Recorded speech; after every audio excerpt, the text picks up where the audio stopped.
especially to our speaker. Right, okay.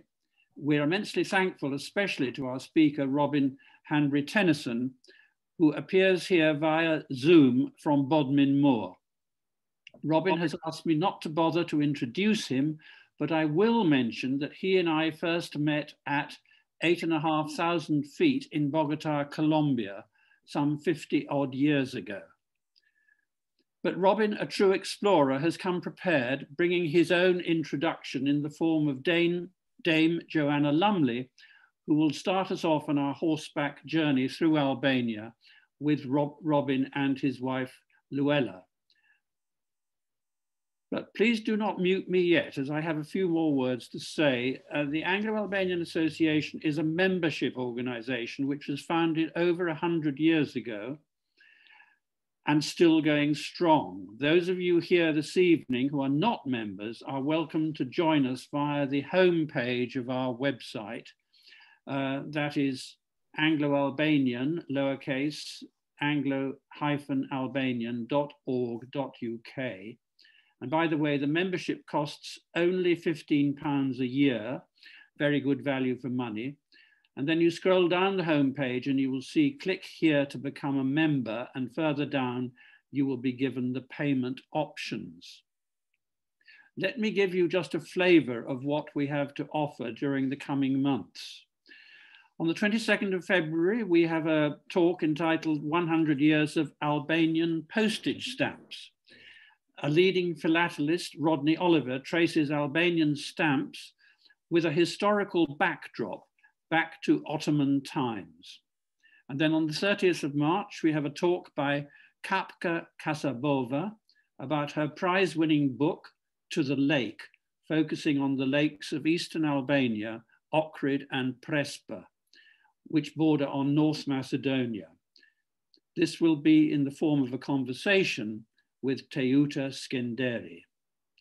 And then on the 14th of April, we are at the Royal Anthropological Institute, where we have a joint seminar with the RAI about the art and papers of Edith Durham. Yes, the Edith Durham, the illustrious Edith Durham. And that seminar is being led by the French anthropologist Anne de Louis.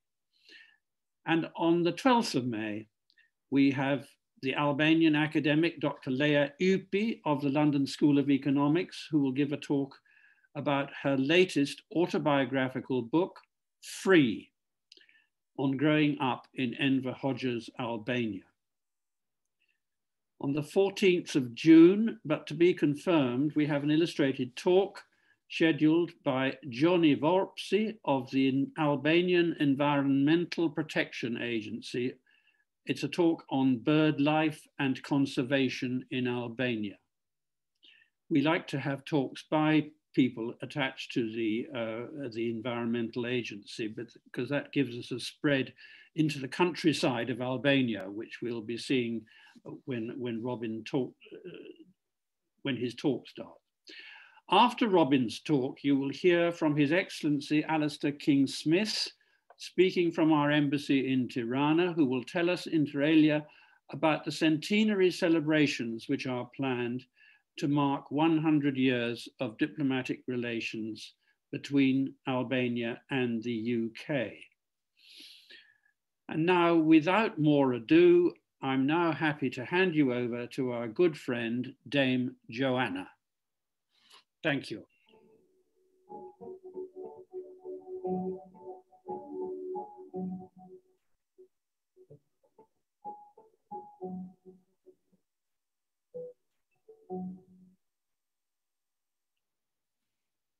Who knows of Robin and Luella?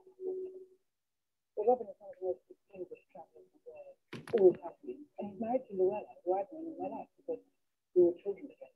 Now, Robin does a lot of journeying on his own, but he and Luella have done some particularly extraordinary on horseback. On the Great Wall of China, they've ridden across New Zealand, they've ridden across France, they've ridden across Spain, and now they've ridden from the top to the bottom of Albania. Albania is one of the most mysterious and thrilling countries in the world, simply because we know so little about it. Albania came into my life because I've been to the Cape, the extraordinary ruins right in the because my husband is a musician who conducted me around. And also because some of my heroes have all been and chosen Albania. Edward Durham, the great painter, Byron, one of the most great and romantic poets of all time, who started Child Tower also trapping Albania.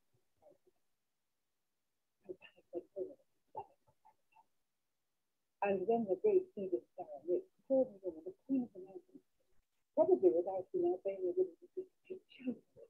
She first saw a boat traveling down the Dalmatian coast. And she put ashore at Montenegro, simply fell in love with the people, with their courage and their honesty and their bravery. And the great mountain of the Aegean.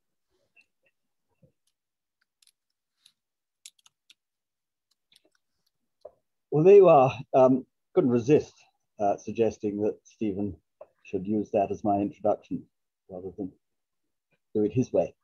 Ladies and gentlemen, Excellencies, I am absolutely thrilled and delighted and honored to be giving this talk to you because I also, like Joanna, fell in love with Albania when I decided that we would ride through it. We'd done 6 long distance rides, the length of the Great Wall of China and across New Zealand, etc. But Albania, I decided because it was almost the last country in Europe that I'd never visited. And so in 2007, we decided to ride from the top to bottom. It's rather an old map that shows where we went, but from the inland through the mountains. And I found that when I started researching on it, it really, I got thrilled about the history. I think Britain in many ways has a greater history of literature and military connections with Albania than almost any other country in Europe. And I didn't know that before I started. Everything from Shakespeare to Kim Philby, and so many stories in between, Lear and Byron, not least. And so I'm indulging myself tonight by showing you far too many slides. I'm going to have to go very fast through them, but it will give you a glimpse of the interior of Albania, which most people don't get to. And the coast is better known, and of course, Butrint down the bottom. So let's get started by, we drove out to Dubrovnik and entered from Montenegro, from the lovely Bay of Kotor, and entered into the high mountains of northern Albania, which is now part of the Balkans Peace Park. And I had a lot of help from Antonio Young, who mainly set that up. And that has, the Balkan Peace Park is huge and goes from northern Albania and Montenegro and into Kosovo. And the legendary wild, accursed, so-called accursed mountains of northern Albania are very, very beautiful and very remote, still very remote and relatively inaccessible. And we entered there, and they have these houses, these kulas, which because of the blood feuds that were traditional there, people used to get shut up in these kulas because if they came out, they got assassinated, and then another blood feud would start. But it's very beautiful and very wild up there. And of course, it's where Edith Durham was famous and spent a lot of time riding and became the Queen of the Mountains. And as Joe said, is a legendary founder, really, of Albania and helped it come into existence. We were a little alarmed when we came down into the Shala Valley for the first time to see there were so many fires. Then, if you remember, in 2007 was a very bad year throughout all that area with bad fires and forest fires. We were going to have to ride through them. And this is above Thetti, which is the sort of capital of the Shala Valley. I apologize in advance of my pronunciation of Albanian names. My Albanian is a little rusty. It's pretty rusty at the time we were riding through, but I've forgotten how many of these places are pronounced. But I did go out on a recce before we went, 6 months before. We went in September 2007. And I got the horses established, so at least we'd know we'd have horses when we got there. There are 2 breeds of Albanian horse, which used to be legendary and famous throughout Europe. But unfortunately, during the communist era, most of them got killed or eaten. But there's the mountain horses, which are very small and which I acquired 3 of to ride over the pass into the Valbona, into the next valley. And these are they. Also, thanks to Antonio Young, we got a guide who's here on the left, Mario, who was wonderful and who helped us to fix up the first part of the journey, which were on these little mounted ponies. And we set off into this very wild country over a 6,000-foot pass. And it was very steep, very rough ground. And actually, as on many of our long distance rides, we spent as much time walking as we did actually riding, because you lead the horses through these difficult areas. But they were very brave little horses, and we went up this little track. We did have a guide, a forester, who showed us the way, because we really, the first of many times in Albania, we were going to get lost. And he showed us these tiny paths up over the pass into over the top before we came down to the Valbona Gorge on the other side. A lot of it was really quite scary, looking at these little tiny tracks. Here we are right near the top of the pass, where, again, walking, and then on a really less than a foot wide little path with a 1,000-foot drop, and I'm not very good on steep heights. I had my eyes tight shut at this point, leading my little horse on behind. But we made it and got over the other side, down into the headwaters of the Valbona River, which was quite a scary experience. Here we were looking for, supposedly there was a hotel somewhere up there where we'd be able to stay the night. And our backup vehicle, which we'll come to in a minute, had to drive right the way around behind the dam to join up with us, and didn't actually make it that night. And this was the supposed hotel, which we put our horses in there in the stable, and we actually did find there was some accommodation there, but it's very embryonic. I'm sure there's a much better one there now. And that was where we stayed. Of course, it rained on our first day, as it always does, and so we were pretty soaking wet and unhappy.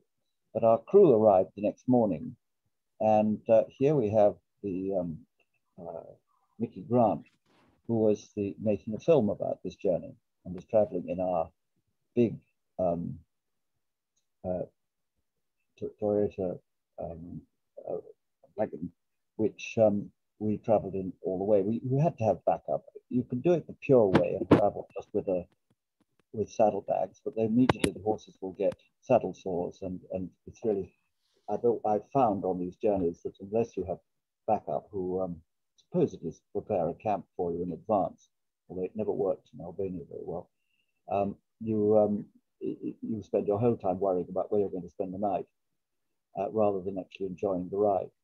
Here in Valbona, we happened to arrive at the same time as the Minister of Tourism, who was being filmed here for an interview. It isn't actually used in the film, but he was rather dismissive of what we were doing and said that there was no way of encouraging tourism into the interior of Albania.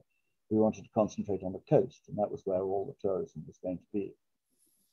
But we shared accommodation with him that night, and then set off down the Valbona Valley. Paddy Ashdown, when I asked for his help on this, said that the Valbona Valley Gorge was one of the most beautiful places in the world. Indeed it is. Wonderfully wild, wonderful farms up in the hills. And we began to see a quite different side of Albania from the Shala Valley. Wonderful river running along, stooks of corn, still some fires in the distance, but gloriously beautiful area, and began to fall in love with Albania as we had hoped would happen. And the first town we were going to come to was Bayern Trail, if that's pronounced correctly. And we didn't want to stay in the town. We found a wonderful little farm, place called Shoshan, where we were able to, we agreed to look after our horses and give them some good grazing, while we spent a couple of days recovering from that rather exciting 6,000-foot pass and making a side trip into Kosovo, which we did just for a day. And we went to the amazing Serbian monastery at Dečani, which is guarded by NATO troops at that time, because shortly before, a couple of months before we were there, 40 mortars had been fired into the monastery from the hills above it. One of them struck the church. And there is still a lot of, there was then anyway, in 2007, a lot of hostility.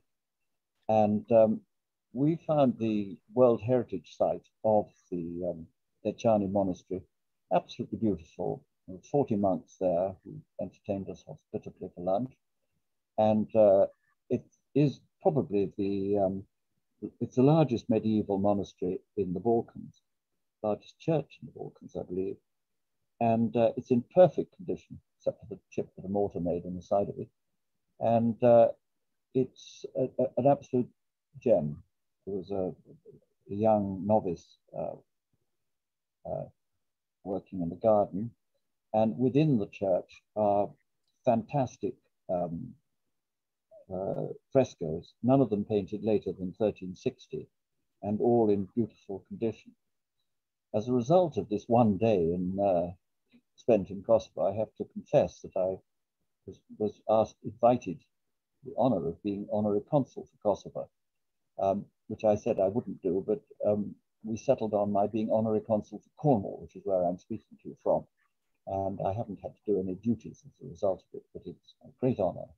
And that is my sole connection with Kosovo. We came back out to join our horses in Shushan, to find them much fatter, much happier, and more fitter in this lovely little farm, with our first real true experience of Albanian hospitality, which we saw again and again. We were drying fruit. And they gave us directions to head on south, where we continued across country, crossing our first of many suspension bridges like this. This one, I'm ashamed to say, my horse refused to go across. The only time that happened. And ignominiously, I had to go across. Fortunately, the river wasn't very high, and I was able to cross down below. But we continued through this glorious countryside, seeing better and better views all the time. And staying so often, because extraordinarily, in the mountains, in the area we were going through, there are almost no roads that run north-south. I don't know if this is was a deliberate policy of Hodges to make that happen, or just because the physical geography made it happen. But we were constantly off-road, and our backup crew were having to drive miles round in order to theoretically meet us somewhere over the horizon. So we were constantly meeting wonderful views like this, which we had to set off in. And near a place called Patch, we were given, again, wonderful hospitality by this lovely widow, Sabri, who entertained us all. We did meet up with our backup crew there, and she put us all up. And she was widowed because her eldest son, Shelkin, that's the one on her left, on the right of the picture, when her husband was murdered over a water dispute 6 years before, had immediately gone out and shot the murderer. And because he was only 17 years old, it was quite acceptable why he'd done that. He only spent a year in jail and had recently come out. So that was our only brush with feuds. But they were incredibly hospitable and gave us everything they had, and we had a wonderful night there. And it was a great rest for us and the horses to settle down there. And the next day, we again cut across another pass over a mountain to a place called Cam, which was a desolate and abandoned place. This was an abandoned hospital which was falling apart. But it's famous because in 1944, an SOE squadron leader, Andy Hand, and 2 other soldiers managed to get into the big chrome mine there, killing the sentries on the German sentries on the way in, and blow it up, for which he got the DSO. And that was right next door to where we were, where we arrived. It was a particularly unpleasant day in which we got absolutely soaked and arrived inside, got camped, or made a base inside that abandoned hospital. We lit a fire using the wood from what was left of the windows, and our backup crew joined us there, and we had a pretty miserable time trying to dry off, and also miraculously managed to sell our horses, which I bought for about £100 in the Shallow Valley, and managed to sell for about £50 after a week, which wasn't a bad rate for hiring horses, actually. And amazing, with somebody we met in a bar that we were able to persuade to buy them. This was a huge relief to Luella, who had not liked the idea of my original plan, which I'd set up on my recce, which was to take the 2 of our 2 horses, leaving Mario behind, take our 2 horses in this ferry across a branch of Lake Kumani, which is the great hydro lake that supplies all Albania's electricity, or did then. Electricity in that era came on for 2 hours in the morning and 2 hours in the evening. The rest of it was all exported.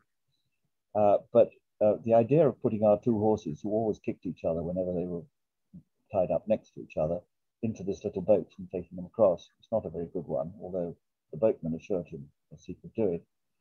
And so we didn't have to do that. And the reservoir was anyway quite low, and I think it would all have ended in tears if we tried to do it.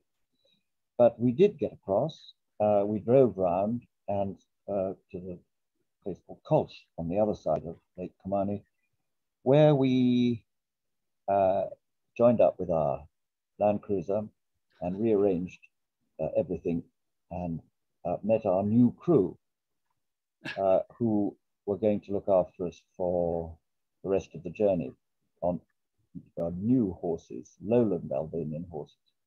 This was Uli, who was our cook, and an excellent cook he was too. He didn't speak a word of English, and we didn't communicate all that much. But Uli was terrific. And Durham, who had also I managed to secure on my recce, was a taxi driver from Butrint, who was supposed to be both the driver of the Land Cruiser and our interpreter.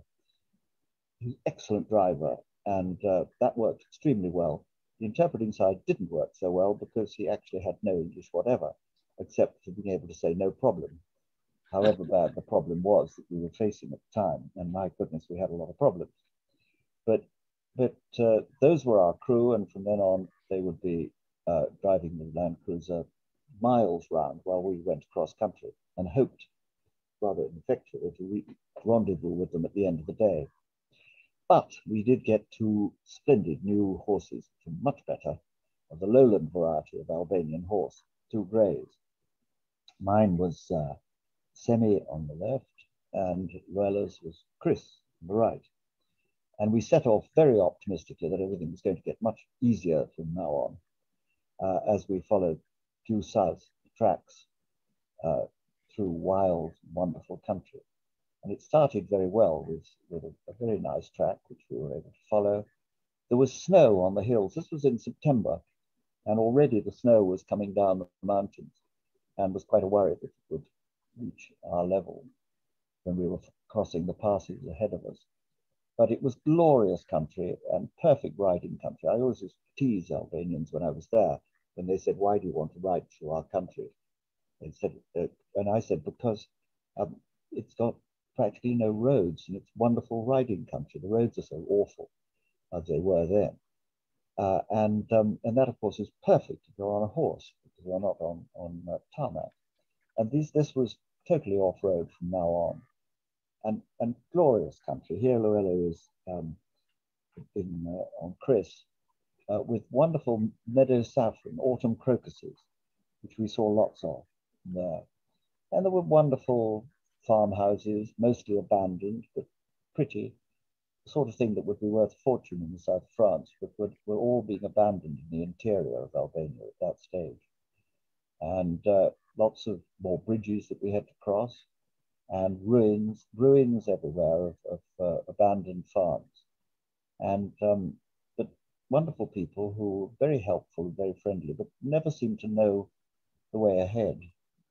But we did make it through to a place called Arran, where we met up with our crew and discussed with the locals what we were going to do next. We set up our rather sophisticated camp system we had at the back of our Land Cruiser, which was a tent that's attached there, so you could sleep down in the tent and use it as a table or whatever. And we had an excellent camp there, and Uli cooked us supper, and that was a good evening. And everybody said it was perfectly easy to go the way ahead.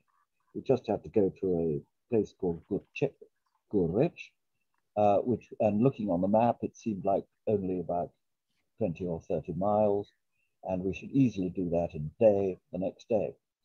But just as soon as we departed from our crew, who are going to drive about 100 miles round to try and rendezvous the other side of these valleys, we realized that there was a huge, deep gorge in between. And for the first of many times, we got hopelessly lost trying to find the way down. I'd had flyers made in Albanian saying what we were doing so that I could explain to people.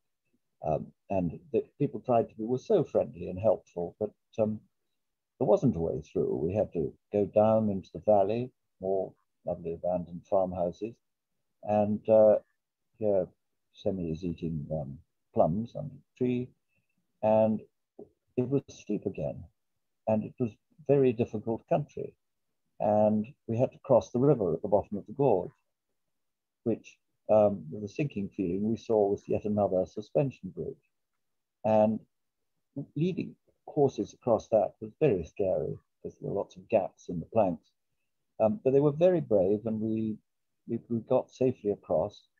Met some people the other side who shared their cheese and bread with us and gave us mistaken directions, which got us lost again. And when we'd come across in the middle of nowhere some shepherd boys who again didn't really know where the next place was that we wanted to get to, and would send us off into this glorious, wonderful, lost countryside. We'd suddenly come across tracks like this, which didn't lead anywhere. But it was wonderful to be in such wild and glorious countryside. And as you can see, there are no roads, no tracks. And one just hopes that somewhere at the end of this valley, gorge, one will come on a view to where we were heading, which we eventually did. And we reached the Lura National Park, which we'd read a lot about, but nobody seemed to have ever been to. It's one of Albania's great national parks, and it is a very beautiful area. We were told there were brown bear, wolves, lynx, wildcat, capercaillie, and all sorts of goodies there. And on the way in, we stopped at a lodge where the guardian of the park gave us directions for getting through, and looked at our map, and were again very helpful. It's got 7 famous lakes there, but what you will see in the background was really depressing was the way in which so much of it was burnt, and it had so many fires. And as well as that, it was being logged. But there was a track through it, really as bad driving as a road to drive on as you'd find anywhere, where our backup was able to join us for a time and get through this barely navigable track. And we saw, which was equally depressing, an awful lot of illegal logging going on, some with just mules and local people not taking out very much, but unfortunately rather a lot of lorries taking out large quantities of logs. The most famous of the lakes is the Flower Lake. And again, you can see just how burnt and damaged the whole area is, both by fires and by logging. But a beautiful place, lovely views. Occasionally you come across a logging track like this and think, whoopee, you are on the right way, and then we get separated from our backup and find that we were in a totally different area and then had another very steep decline to get down.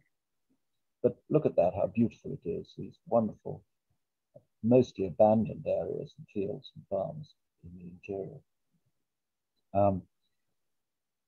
Whenever we did get to a little settlement, one of the disappointing things was the amount of litter outside, because it was just sort of entering an era where everything wasn't biodegradable anymore.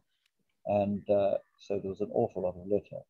Interestingly, Eric Newby, who was there in 1983, said that there was no litter under communism because it wasn't allowed.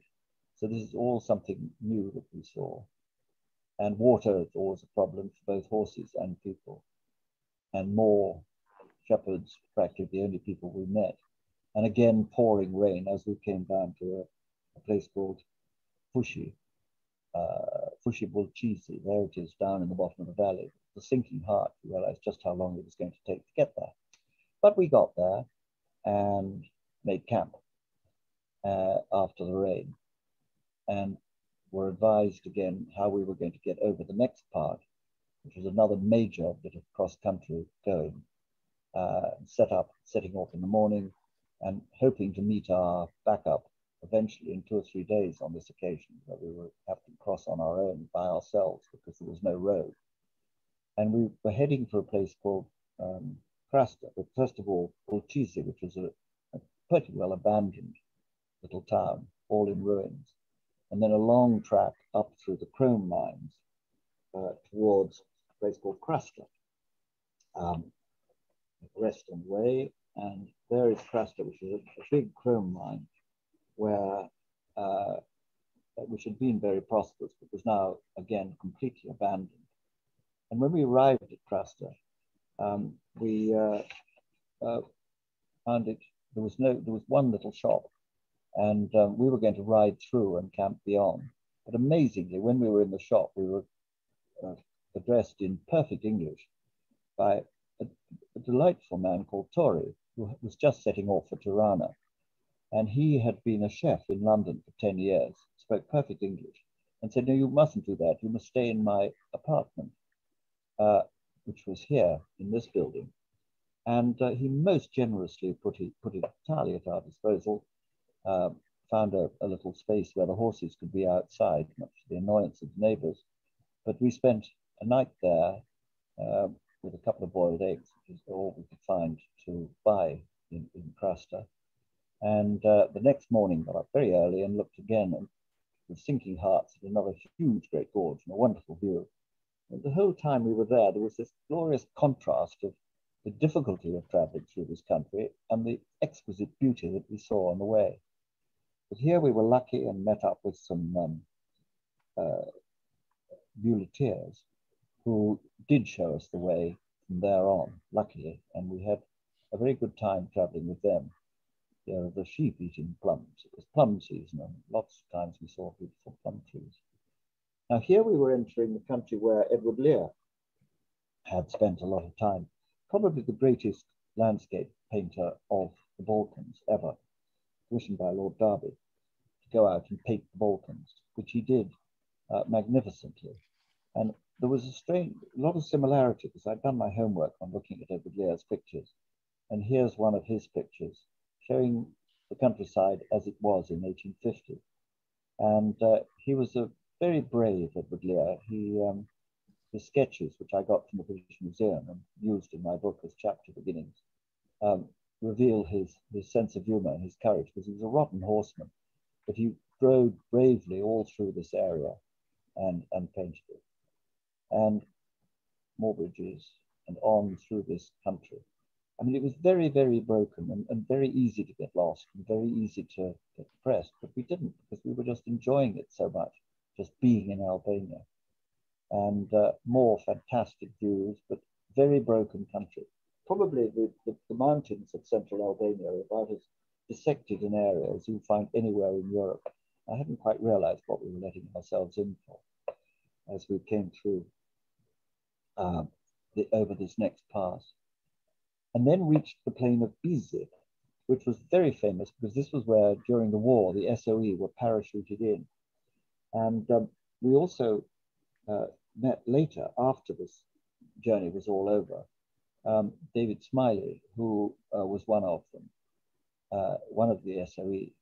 And he gave me this picture, which I only just realized actually has, third from the left, Andy Hams, who we had come across his legacy of blowing up the chrome mine in Cam.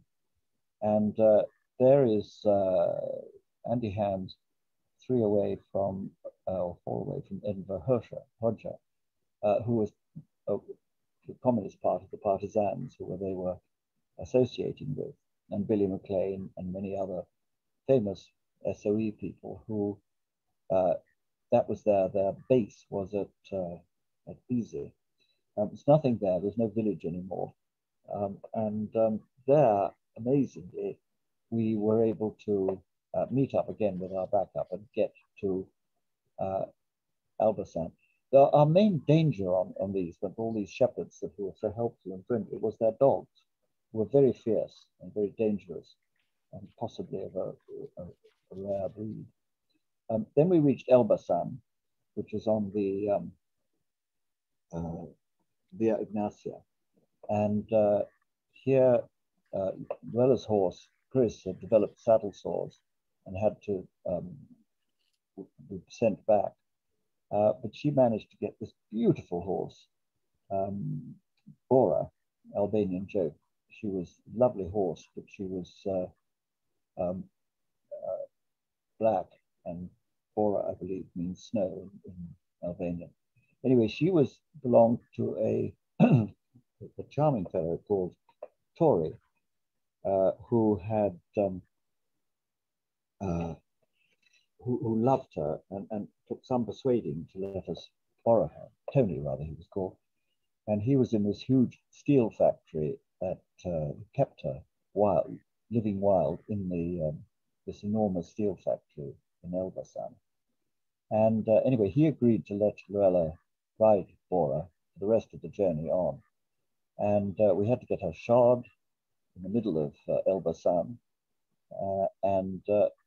While that was going on, we discovered that my horse, Semi, who had started bleeding from the mouth, which as I was using a hackamore, which hasn't got a bit, it's surprising. And here, Tony examined and found there was an enormous leech inside his mouth.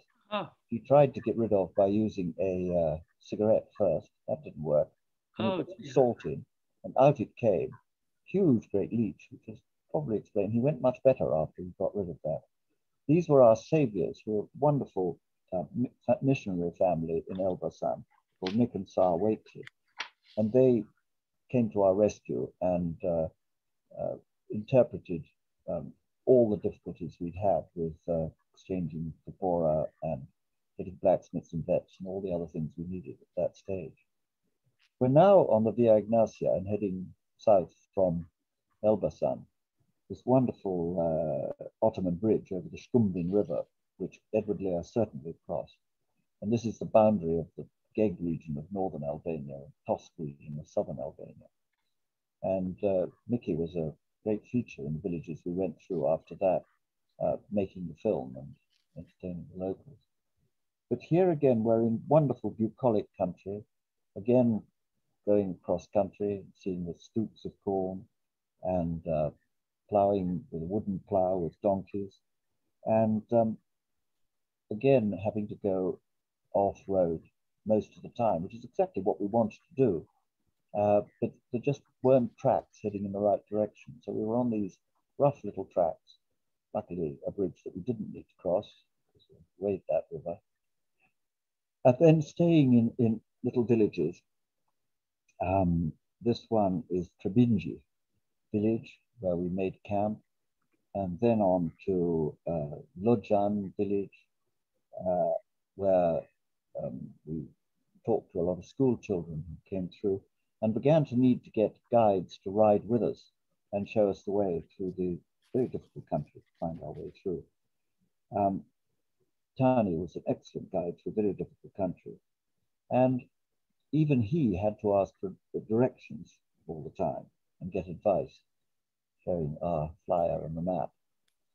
This is a place called Khrushcheve, which was an SOE base They had a field hospital there during the war. And we met helpful shepherds who gave us unhelpful directions all the time. And then we reached Boscopodius, where there was a Peace Corps girl, Jennifer Robinson. And that's a World Heritage Site and used to be the second city of the Ottoman Empire, but has been completely destroyed over the years. And there are very few remnants, just a little fountain for Luella and Bora to drink from. And one church left, which is St. Nicholas. It's a World Heritage Site as well. This one was built in 1721 and has frescoes, which are much damaged, unfortunately.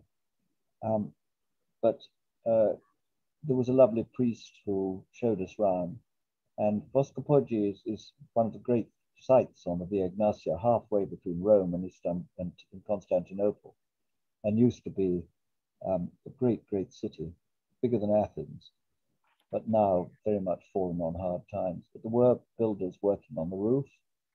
And again, we set off and met more shepherds and a lovely guide. Our best guide really was Nebruz. He was from Bifkuch and rode side saddle on his mule and took us through wonderful, difficult country, which we would never have found our way through on our own, where sometimes we had to dismount to get under fallen trees. And there were remnants of the Via Egnatia in remote areas. But he was brilliant because he was able to take us through across country, past this unpassable bridge because all the planks had fallen out from it, where Bora would forge ahead and find a way through. And here we reached the Frasher house at the end of that, where we camped. Frasher brothers were the famous brothers who really were instrumental in bringing about Albania. Abdul on the left, who made the famous speech at Prizren in 1878, Naim, the poet, in the middle, and Sami, who created the Albanian alphabet. And again, we carried on from there, finding water occasionally like this, a big worry all the time. And the last of our bridges was this suspension bridge, which over a very deep gorge, and we were very dubious whether we'd make it across that one or get our horses across, but we did. And now we were down in with Greek Orthodox churches, and in a different area, and through the great Kilcheri fort, which was a sort of defense of southern Albania, where many great battles took place. And even the bridges when we got back on roads were not exactly made for horses. But we went across country through these extraordinary groves of maples, which I believe are the basis for making the best violins in the world. Really difficult country. I mean, we had to go up that gorge. We actually scrambled up that place on the left and then found a watercourse at the top. Very hard going. There is Tepeleni on the background, and we are now entering the Byron Trail, which we went past Tepeleni and carried down. And Orantari, who'd given us a lot of help, was very keen that we would promote the Byron Trail. Byron, of course, came in with his friend Hobhouse from Greece and rode up this trail and really put Albania on the map, writing Childe Harold in 1908, 1808. His costume, that one is now in Bowood, wild Albanian turtle to his knee. And so here we are with Tepeleni in the background, setting off on the Byron Trail, which is something everybody who visits Albania really ought to walk. And it's probably easier to walk it than to ride it. This is a ruined church, not a church, an active one at Terbuch, and more of the Byron Trail. And I'm going to go fast because I'm getting near the end of my time. And we're getting towards the end now. And we were staying in villages like this and riding each day down more of the trail through a lot of gorges that ran in the way. And had wonderful guides. This is our last guide who showed us the route through this difficult area, and was extremely helpful.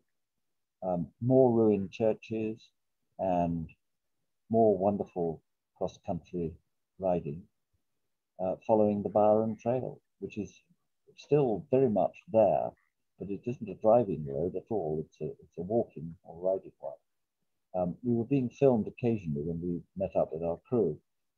This was a part of the Byron Trail where I held forth on camera in the film about how this was where the whole romantic movement began, with Childe Harold, with Byron being inspired to write to Childe Harold.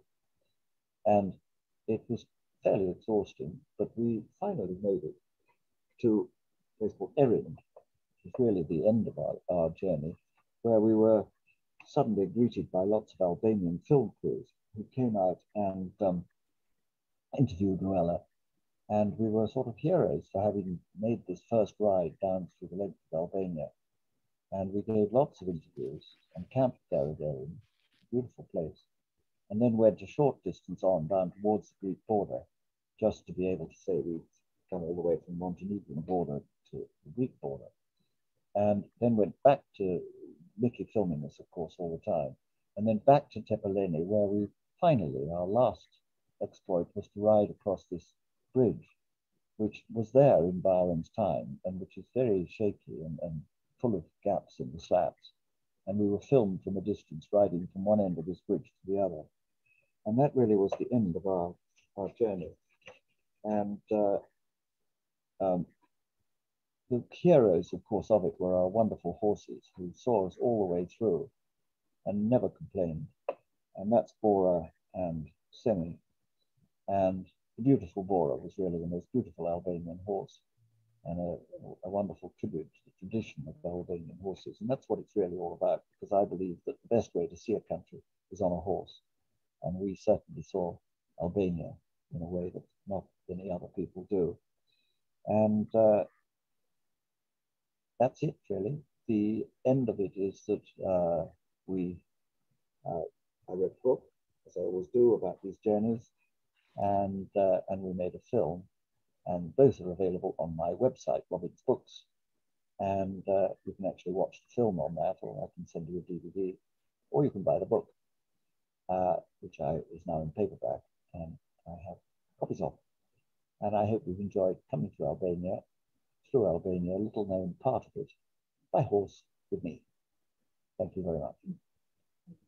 And Luella, who's just joined me and says hello. We sometimes do this as a joint act, but this time we did it, she asked me to do it all. And we're still speaking to each other. And she's brought me a whiskey. Well, thank you so very much, Robin. That was wonderful. And the pictures are very, bring it all back. And one wants to go straight back to Albania and try it all again. But we've got, I think, with us, Alistair King-Smith, the ambassador from Tirana. And I think we want to go over to him, but I haven't actually seen him, but I think he may be there somewhere. Alistair? Hello indeed, and thank you very much. And Robin, what a fantastic expose of your trip. And I love the way that you managed to bring the moments together with the pictures through your story, and to take us on that journey. I mean, what an extraordinary feat to do across the Albanian landscape. So thank you so much for doing that. I'm joining you from the British residence in Tirana, and I'm just entering my 5th month, and the start of obviously 2022 is an exciting moment, because it's also the year that we can celebrate 100 years of bilateral diplomatic relations. So it's a great delight that you've been able to kick off our anniversary year in such great enthusiasm and with such passion, actually. And I really appreciate you for sharing that, because arriving in this country, which I'll hopefully be here for about 4 years, to hear about some of those different aspects of the country that, of course, you've managed to get off the usual tracks. And of course, there are now so many more roads, but I bet some of the ones that you've traveled on are still very much the same, actually. So while there will have been some development in some areas, actually still some of that wonderful landscape is definitely there, and I've already started to experience some of that. So thank you so much for bringing it to life. And I think it's very difficult for those of us who come to Albania not to fall in love with the country. It's got lots of challenges, it's got lots of issues as well. But the wonderful hospitality, the wonderful vibrancy, the wonderful diversity that exists here is very special. And I think we've got a real opportunity this year through the centenary to bring this to life in a number of ways. And I'd really like to ask all of you to think about what we can do. There's obviously some things that we can do as governments, and certainly I will be doing that through the embassy here and getting the British government to consider what we can do. Ambassador Chiriaco and I have been discussing this and what we can do together and separately in both the UK and here. And I'm really delighted, Stephen, that the Anglo-Albanian Association is one of our core partners for the centenary, and thank you for offering up a number of your events to give some profile to the centenary aspects as well. We have a number of other opportunities this year because Tirana is going to be European, or is European Youth Capital now. So there's that interesting element of how we can help inspire young people. And there's also the Queen's Platinum Jubilee. So I was just starting preparations for the Queen's birthday party this year, not having had a proper one for the last 3 years during COVID, sometime in the summer. So we've got a lot of potential opportunities, but I think turning that into reality and thinking about how it can make a difference. So I'd like to just sort of share some thoughts with you and then maybe just ask some questions which we can pick up in questions and answers as we come back to you, Robin, about your reflections on the trip as well. So really throughout this year, I hope that first we can really help change the image of Albanians and Albania in the UK. You know, what you've just described is not what people know of Albania. And I think obviously there are the challenges around crime and illegal migration, but it's a small part of the picture. And I really want to use the centenary to bring that to life and improve the profile in the UK and also the UK's profile in Albania, where we can, I think, do a lot more. Second is this connection with young people. How do we inspire young people through discovering this wonderful shared history that we've got through so many periods, and then use that experience over the last 100 years to then project forwards to how we can really get young people engaged for the future. And then thirdly, how do we make this last? So how can we create some institutional partnerships that would really make a difference? So whether that's in education between universities, whether it's with museums. I was just meeting the director for the National Museum this evening and the Prime Minister's office and the Mayor of Tirana about what we can do in the museum fields and in other cultural ways. What can we do between business? And there's a lot of opportunities there that are not yet exploited. So I think one of the things I'm realizing is this year is really giving us the chance to revive some connections that may have gone a bit dormant, to create some new connections, and then hopefully make that last for the period ahead. And coming back to you, if I may, Robin, I mean, as well as sort of challenging everyone to think about that and think about how we could use this moment, I mean, I really appreciate the way that you've brought that to life and shown us some very beautiful places. And I can't wait to explore some of those that I haven't yet been to. I was very lucky to be up in Shkodra in the north a little bit while I was doing my Albanian language training, but I've not yet explored as much of the areas that you have.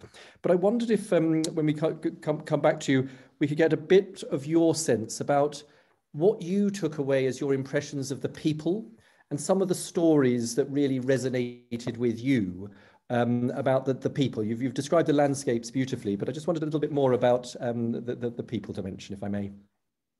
Well, thank you, Your Excellency. What I didn't say and forgot to put in was what a lot of help we had from the British Embassy at that time, where the ambassador was Fraser Wilson and Sheila Bramley, who was his deputy, who helped us and set us off with a bottle of champagne in the Shala Valley at the beginning, which is most welcome.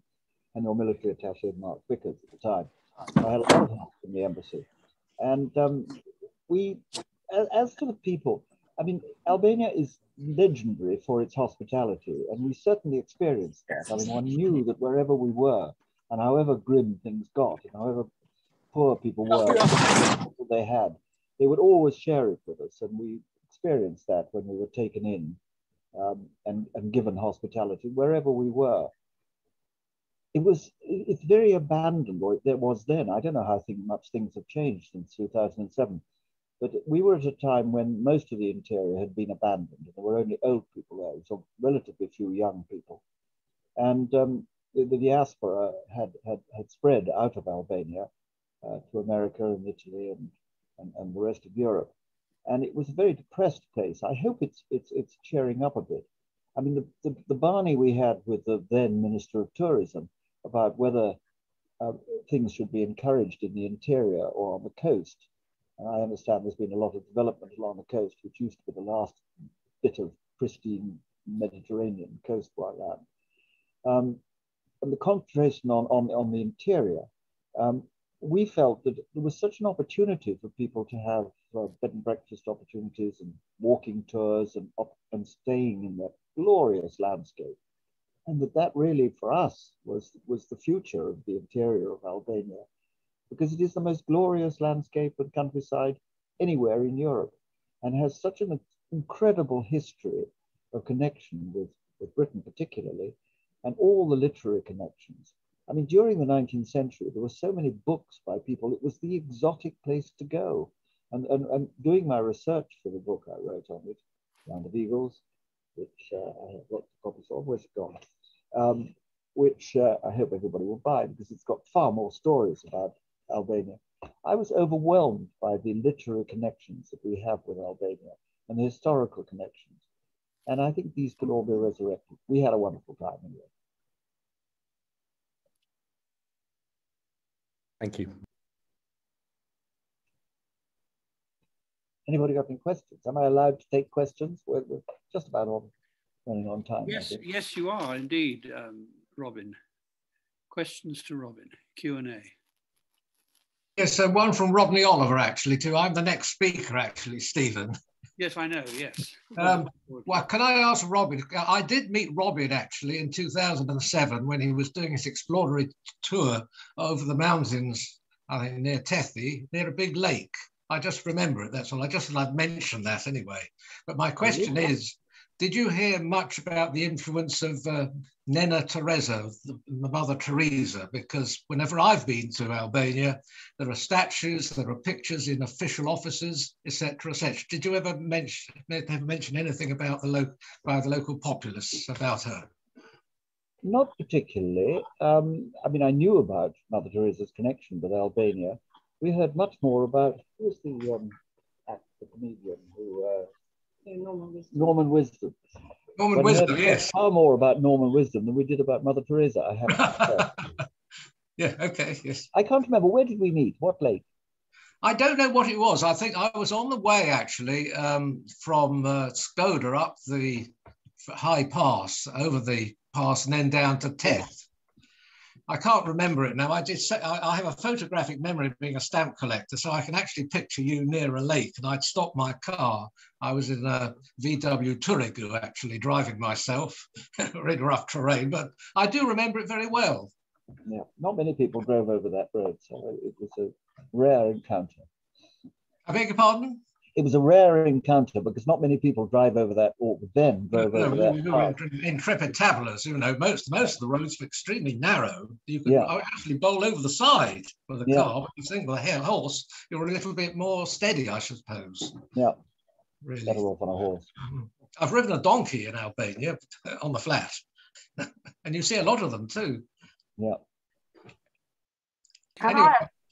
Richard Hargreaves from the Balkans Peace Park Project. Robin, I happened to be in Thethi, I think on your final night there, when you had a send-off with a party. Yes, we did. Yes, I wonder if you have any recollections of that party. Well, I have strong recollections of Antonia Young's terrific help. I hope she's watching. You were there, Antonia? Yes. She is. How wonderful.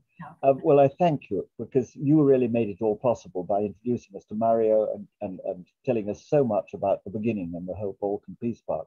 And of course, I remember that party that we were at, which was very jolly. And we happened to coincide with a group of you who were all there taking part in the Balkan Peace Park celebrations. Yeah. And I'm really grateful for the help that we had from all of you. And I hope it's all going well, and that people are coming and visiting and bringing an economy in to visit this most beautiful part of Europe. Yes, I can answer that for you, because by 2012, there's a trail was set up called the Peaks of the Balkans Trail. We like to think, actually, that it was very largely on the initiative ourselves over years before then. It was a German development organization, GIZ, I think.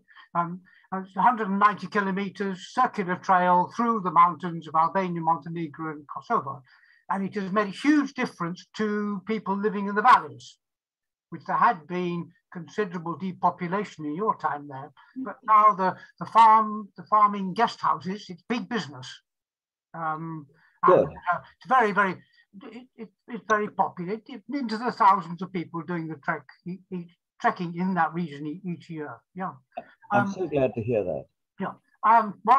Two more things. One is that particular party. The two lads, I remember two lads were roasting a lamb for you. It took them about 6 hours all day on a spit up behind the farmhouse. So we had the party. So you had roast lamb that night.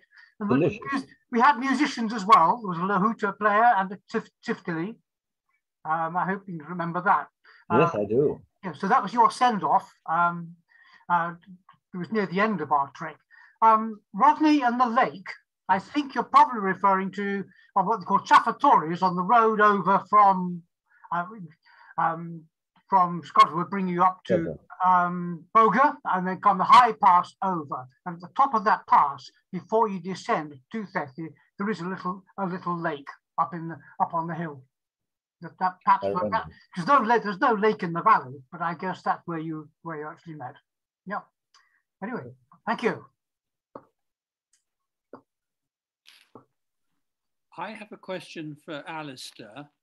Alistair, I see there's been some chat exchanges on the question of celebrating Aubrey Herbert, which is very interesting and is certainly something that I've thought about over the years. And I just wonder where you've got to on that. Have you managed to find some way of celebrating Aubrey Herbert and Lady Carnarvon? I see Donica Bartha has mentioned. So this would be an interesting development if you manage to do it. So we're just still in the process of coordinating specific events between both ourselves, the national government, the municipality of Tirana and the mayor, and working out what we do when. I might invite Donica to say a few words as well, because as I mentioned, she and Carolyn Perry are very helpfully enabling me to have greater reach than we would have if it were just relying on our embassy resources and the British Council, who will also be engaged. But what we want to do is now bring together a sort of a diary of events throughout the year and think about also how to give profile to this, both in terms of when we're doing things, obviously, for example, in Albania, making sure it has resonance in Albania, but I'm also reaching out to different media in the UK and others to bring this to life as well. So we really want, you may have seen there have been a couple of articles recently more positive in tone in the Times, in the Financial Times. I'm hoping that we'll be able to inspire more of that sort of interest. But in terms of the specific on Aubrey Herbert, we haven't yet sort of crystallized that into a particular angle, but Donica may want to say a little bit more about that and how we're thinking about celebrating a number of those individuals who've made a contribution either here in Albania or indeed Albanians in the UK. Yes. Of course, we don't want to turn our back on Edith Durham completely, but and we do have an event coming up on Edith Durham with the RAI, which is a good thing. But Donica maybe has something to say now, has she, to us? Yes, can you hear me? Yes, indeed, yeah. Okay. Hi, everyone. I'm sorry I have a cold, so forgive my voice. So I completely agree that Aubrey Herbert and Lady Carnarvon are very important regarding our common histories. And I learned a lot about Aubrey Herbert from Betrayal and the book that was published. on on him, and I was quite amazed at how much he did, how much he loved the Albanians, his travel in Albania, and how he fought for Albanian causes. And unfortunately, most Albanians do not know about him or his mother. His family, the Carnarvon family, have done so much for Albania. And myself, I think it's very important that we share this with them. It's a great chance now with the centenary. So we have discussed some ideas about how to do that. I was talked to a few people recently about possibly having an event at Highclere Castle. Mm-hmm. Two ideas. One, either we could have a television crew do a little piece on the relationship between the Carnarvon family, Aubrey Herbert, and the Albanians. Or we could have a party. We could actually book a kind of event there for the Albanian community in the UK and Brits, put together something, and then possibly have the current Lord Carnarvon say a few words. So it's still kind of up in the air. We're looking into it. And of course, there will be a gala ball at some point, and those people throughout history, such as Edith Durham and Lord Byron and so many others, which I've mentioned, and I think Steve and I sent to you some other names of Brits who have done so much for Albania and nobody knows about it. So we're still in the works. It's all still something that we're working on, and be very happy to hear more of your thoughts on that. Well, I'm a huge fan of Aubrey Herbert's and Green Mantle and the whole story. And there's a lot about it in my book, Land of Eagles, about this whole journey with Albania. We're also very good friends with the current Lady Carnarvon, Fiona Carnarvon, and I gave a talk at Highclere not long ago, and would be very glad to help in bringing about that story, because I haven't actually made that link completely in the same way. That would be magnificent. I'm glad to help. We'll stay in touch. Oh, good. Wonderful. Very good. That would be lots of fun. Yep. Thank you. I'll be in touch with you, and as will Alistair. Any more questions? Whether on the trail of Robin through Albania, or on the plans for the centenary.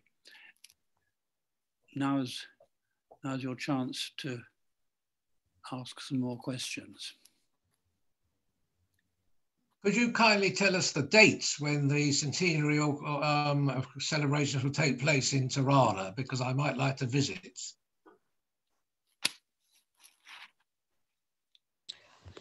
Maybe I could answer that, or Alistair, would you like to answer that? So I think what we'll need to do is work on that together with Stephen and the Anglo-Albanian Association, so we can also update members more widely. I think that's a great idea to make sure that people are aware. But Donica, do you want to mention some of the thoughts we've got on potential moments coming up? We just, as of today, actually put together a calendar of events, and there's so far about 15 events or projects. And hopefully soon we could share that with you. But we've added some of the AAA events to the centennial calendar. There are various events in Tirana.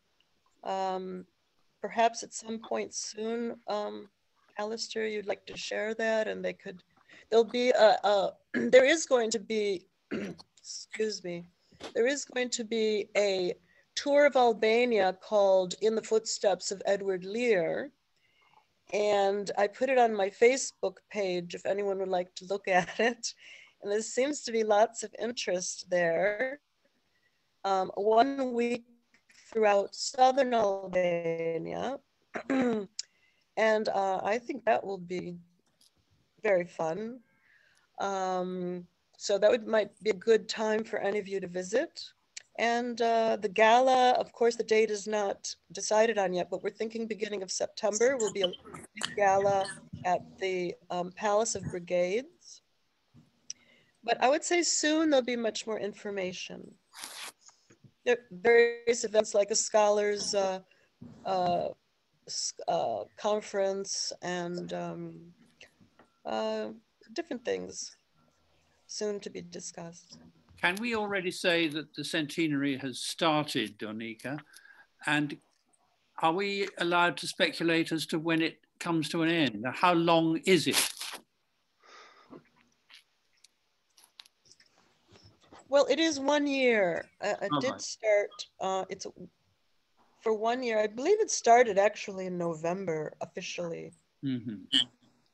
There was, Stephen, an interesting debate between our foreign ministries about whether it was on the 8th or the 9th of November, depending on whether it was the moment that the decision was taken by the British government to recognize the independent Albania, or the moment when that was communicated to the Albanian authorities, and our erstwhile predecessors, your and mine, predecessor Sir Harry Ayres, who had turned up in Albania, was then sort of formally notified. And then it was during 2022 that relations were sort of formally solidified with exchange of legations and so on. So there was a number of moments, but basically we are in the centenary period. And I think basically we assume that throughout 2022, we can use that period for centenary moments. So that's how we're approaching that. So please do feel free to feel inspired and don't feel you need the sort of nod or okay from the British or Albanian governments to do anything, but very keen to think about that. But I think the other thing, Robin, that you've just, I think, really reminded me about is that actually the best advocates for this are people who've been here, have had the sort of wonderful experience that you had, and then share that with others. And I think we are going to have quite a significant number of visitors coming this year, partly because Albania is one of those places that hasn't had COVID too badly. We're going through a bit of an extra wave for Omicron now, but still not too badly. And where it's obviously close to the UK and indeed other European destinations, and people aren't going to want to travel as far distances. And it's got so much to offer, particularly at the moment where the peak season is only really July and August for tourism, whereas from sort of April through and certainly May through till early July, and then from September through to November, the climate is fantastic. I mean, even now, I was sitting out and having lunch on the terrace today in sunshine. And so I think, it's got a lot to offer, as you were saying, both on the interior and the coastal areas. So I think if we could think together about how when people do come, whether it's people coming for that sort of tourism, whether it's youngsters coming for festivals, how do they then share that more widely in a way that can be sort of promoted? So I think that's a challenge for all of us to think about. I've just been looking back through the chat line that's been associated with this talk, and I'm really sorry that something went a bit wrong with the sound, and that obviously people had problems at the early part. Yeah. And I hope you will forgive us for that. It's something I couldn't control. But I quite agree that what we kept thinking about while we were in this glorious interior of Albania with the marvelous landscapes and views and wonderful rural bucolic countryside that we were going through, was that this really was the best place in Europe to enjoy walking holidays, riding holidays, and holidays in a place where you could bring real benefit to the country by being eco-tourists in the area. And this is the way that tourism is going to go in the future. And I think that Albania has a wonderful opportunity to grasp this, and it's very exciting, the things that you're talking about doing. There was a talk at some stage about having tourism based on the SOE trails that we developed during World War II. I wonder whether that's actually happened, because it sounded such a good idea. And it's nice, the idea of a tribute to the SOE soldiers who were doing so much during that period. it's an extraordinary story, and certainly one that you could focus tours on. I mean, David Smiley, who was responsible for one of the leaders of the SOE who were parachuted into Pisa, and who was then, there's an extraordinary story which very few people know about. It's all in my book. I do recommend you to read it. When he, after the war, when unfortunately Hoxha and the communists were, of the partisans, won, there was this extraordinary unknown story where David Smiley, who appears in the film, and we interviewed afterwards, he's sadly no longer with us, was organizing from Malta the only time that the European powers invaded a communist country and tried to liberate it during the Cold War in 1951, I think it was. And it was a Bay of Pigs type of incident. And nobody could understand why every time the Albanians who wanted to rise up against the oppressive regime of Hoxha and the parachuted people were parachuted in again and again to try and liberate Albania. And it all looked very promising, but somehow it always went wrong. Every time they knew where people were coming into. And they were appallingly tortured and murdered in all sorts of ways. And it was all because our first secretary in the British Embassy in Washington was Kim Philby, who was feeding all this information straight through to Moscow so that they were ready for the invasion every time. It's a little known story, and it's a very sad one because had it been successful, and I think the people of Albania would have risen up against the regime that had been imposed on them so recently. And it would have then triggered liberation in Czechoslovakia and Hungary and all sorts of other places very much earlier than it took another 30 years, 40 years before communism finally collapsed. And it's a fascinating story, which is largely based on a handful of very brave SOE people who were parachuted into that place I showed you. You might, Robin? You might like to know, Robin, that Jean Smiley, David Smiley's son, was at this event today. He was listening to your talk. Really? Well, hello, Jan. I never met you. I loved your father and mother and admired them hugely. Are you still there? No, he's not here anymore. He's not on the participants list anymore. Pass my best wishes on. I never met him. Yeah. May I make a comment here? Yeah. Can you hear me? Oh, I met David Smiley before, obviously, I don't know how many years ago, before he became very ill, and met him and his wife. And the reason that I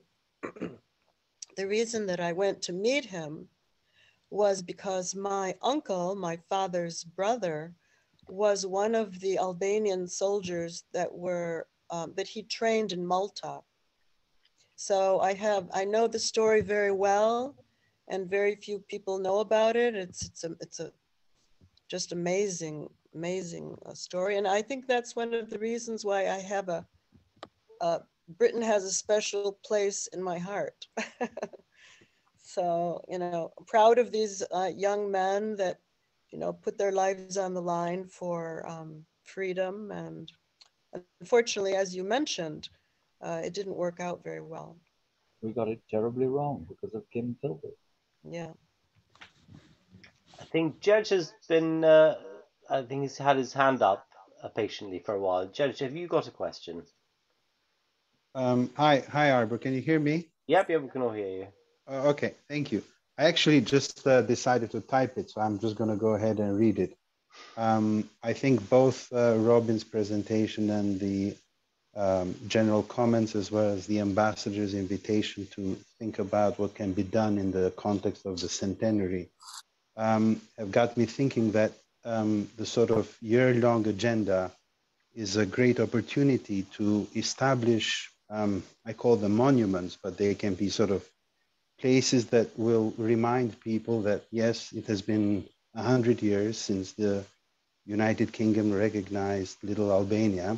And they will also perhaps add explanations about, you know, historical, I guess, the history of this exchange.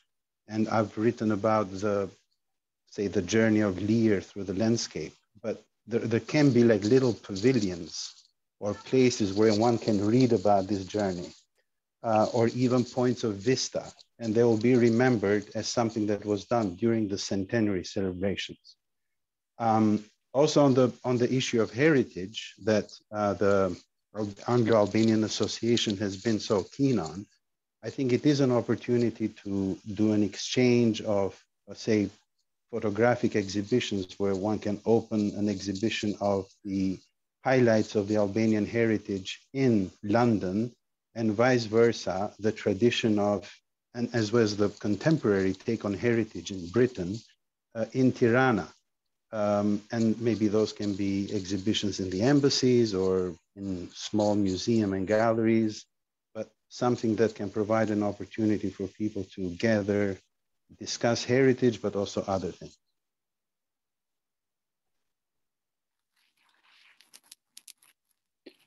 Can I follow up the suggestion somebody made, the idea of an SOE trail, following the people who'd been dropped into Albania during the war. In 2015, I was with another peace party down in the south, and we stayed one night in the village of Sheper, which is next door village to Ambassador Chiriaka's home, in Kurvalech. And it was where that was the headquarters, while he was there, of Major Bill Tillman, who I knew had been in Albania in the south during the war. I didn't know the details of the trip. So I researched it when I got back home, and I was astonished to see just how many places we did on 2 treks in that visit had been where Tillman had been very, very active and trekking in his own way during the war. I gave a talk to the Albanian Association on that, and there's even an article about it in John Watkins might remember this in your Gazette. The Enrich Shima was the agent in Tirana who's fixed up the trek for us, and he would be a very, very good person to contact if somebody wanted to follow up that idea. It would be a fascinating trail to do. So, I just wanted to add, Arbor, on the same topic, just to clarify, perhaps also to the ambassador, that my studio, it's an architecture studio. We worked on the bunker installation on the boulevard, and of course that has nothing to do with the UK, but it's a Cold War commemoration. But that is sort of and it has a piece of the Berlin Wall that was sent by the German government to the Albanian government. But it's the kind of stuff that perhaps can happen in the landscape in a much more lyrical or romantic way, but something that physically can commemorate the centenary celebrations. That's what I was referring to. Can I just follow up to what Georgi has just been saying, and to ask really, who should he contact among the people in Tirana who are involved with the centenary to take forward his ideas? Is that one for Donika perhaps, or for the ambassador, or for whom? Who would be a good collaborant?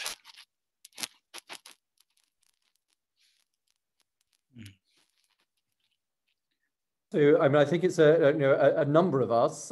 What I'd suggest is that if it's relating to the sort of individuals that we want to commemorate as part of the people who will give profile to the Albania UK connection, then that probably fits in with what Donika's doing, bringing some of those to life, whether it's Aubrey Herbert, Edith Durham, Edward Lear.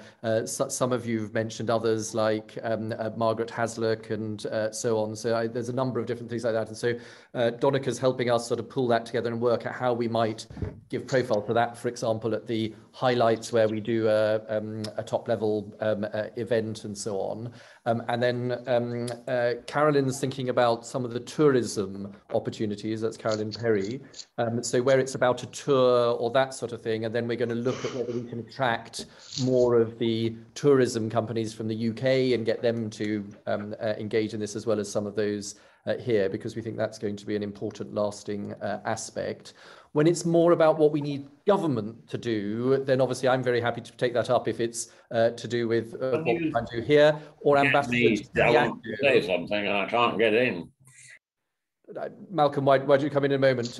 But to say that Ambassador Chiriaco in London as well is looking at what we can do in the UK. And he's very helpfully been exploring, for example, with the National Museum here, to think about what we could do in terms of exhibitions in both countries, amongst other things. So I think it slightly depends at the moment on which particular angle, but do link up with, if you find no other means between me or Donica, or indeed Stephen, perhaps if you'd be happy to then loop in people if they have your contacts and not ours.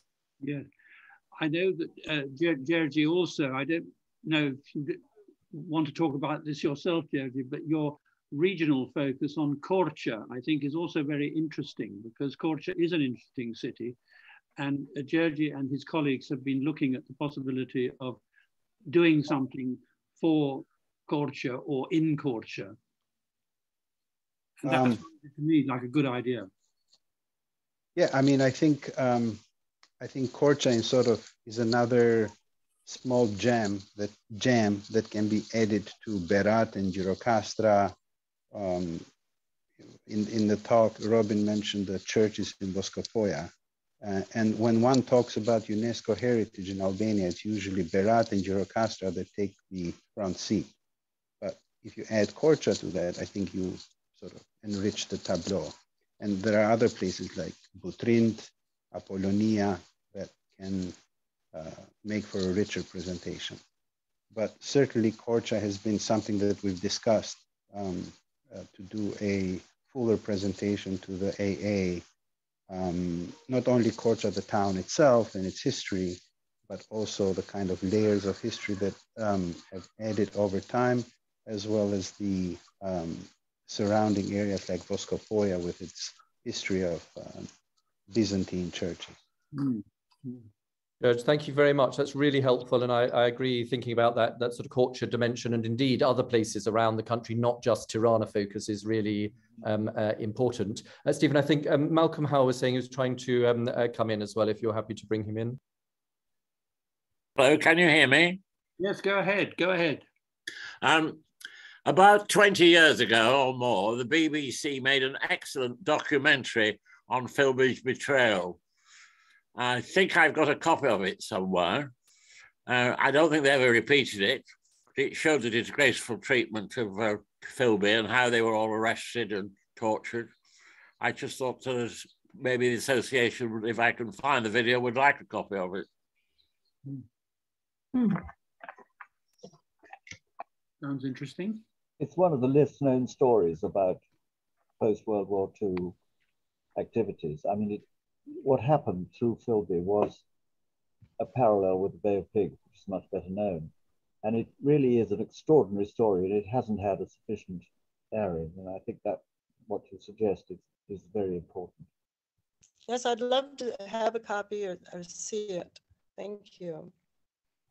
Another thing I'd like to mention is thanks to Ambassador King-Smith and Zana Cella, we are planning a concert, centenary concert at Butrint at some point as well. And hopefully Dua Lipa will join in at some point. So lots of ideas going in that we're working on things. Ambassador King-Smith is very much interested in getting youth involved and learning about this relationship between the two countries, and Dua Lipa is would be perfect person for that, and I know he's met with her family. So let's see. She of course is from Kosovo, is she not? She is.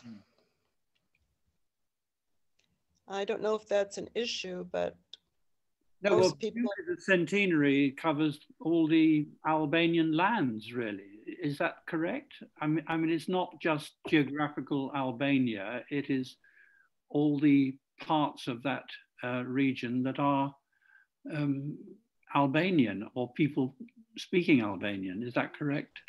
I mean, I think formally speaking, the acknowledgement of bilateral relations was, of course, with the territory of Albania as defined in 1921. So that would not have included Albanian speakers in the other parts of the region. But I think what's interesting is, of course, those who happen to be Kosovar by birth or heritage still see themselves as Albanian and very much want to promote those connections. So I think, you know, we don't need to have a sort of very tight definition on these things. We just need to bear in mind where there might be sensitivities.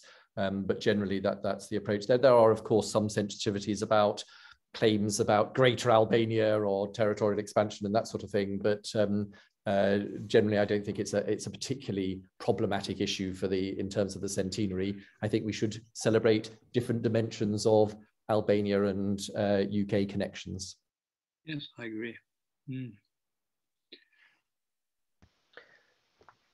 Robin, if it's the right time to close, would you like me to try and remedy some of the technical problems we had before by replaying that video, maybe with better sound? Fantastic. Well, if it didn't come through first time, yes, please do. May I? Excuse me, Arbor. Of course, of course. Hello. Hello. Hi, Stephen. Dear Robin, I followed very attentively your presentation and your experience in my country. Of course, if you have asked me before, I will suggest some other ways to follow and to present better, let's say, like Mr. Bakalbash explained, that probably Shkodra, Fethi, Korcha, Gjirokastra, the South Coast, the Union Coast could be the right place to show the country of the eagle. But anyway, it was really interesting presentation from your side, and I really appreciate it. In the meantime, I would like to mention that we are working very closely with the British Embassy in Tirana for the centenary, and I will take this opportunity to inform Ambassador King-Smith that last week I was in Tirana for a couple of days, and I met the director of National Museum, Dorian Kochi, and I would suggest that, Alistair, you can meet him because there are really some interesting things to see and to discover. And we have discussed together maybe to organize an event and conference here in London with, and also a kind of exhibition for the centenary, because there are really new things to discover, especially for our bilateral relation between 1920 and 1938. In the meantime, I would like to invite all the participants that if they have some ideas of suggestions, that they can write in the address of my embassy or in the address of the British Embassy in Tirana, that we will consider very carefully. And because the centenary is a fantastic moment to present it, to make known to all the world our relation, our tradition, things that probably for different reasons are unknown for the majority of the people here in UK or in Albania. So you are welcome to do all suggestions and proposals for this event. Thank you. Thank you. Excellent. I agree entirely, Ambassador, and thank you for the energy and engagement that you and your embassy are applying as well. And we'll certainly follow up with Dorian and the National Museum. I agree that's an excellent suggestion. And thank you to all the members for all your suggestions and ideas. And I'm sure more will come through. So looking forward to bringing those together as much as we can and drawing on the energy and the connections that you have as well. So Alistair, are we drawing things to a conclusion now, or do you have any more points you want to make? No, fantastic. That was an excellent discussion and very rich. And I think it would be lovely to round it off with what was clearly some interesting things that Joanna was saying, which we couldn't quite grasp. So a good suggestion from Barbara, but thank you to everyone. Excellent, right.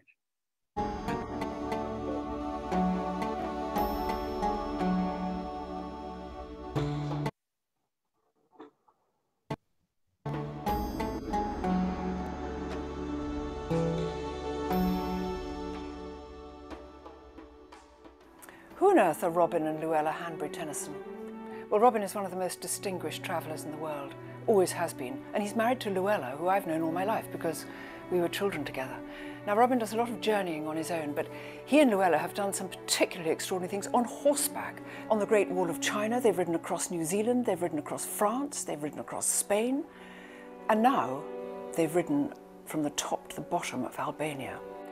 Albania is one of the most mysterious and thrilling countries in the world, principally because we know so little about it. Albania came into my life because I've been there. I've been to Betrayal, to the extraordinary ruins right in the very south, because my husband, who's a musician, has conducted in Tirana, and also because some of my heroes have all been to and championed Albania. Edward Lear, the great painter, Byron, one of the most great and romantic poets of all time, who started Childe Harold when he was travelling in Albania with his friend Hobhouse. And I was planning to make a film of it. Robin got there first. And then the great Edith Durham, the extraordinary woman, the Queen of the Mountains, probably without whom Albania wouldn't have existed. She championed it. She first saw it on a boat travelling down the Dalmatian coastline. And she put ashore at Montenegro and simply fell in love with it, with the people, with their courage and their honesty and their bravery. And the great, mountainous, rugged and magnificent Albania.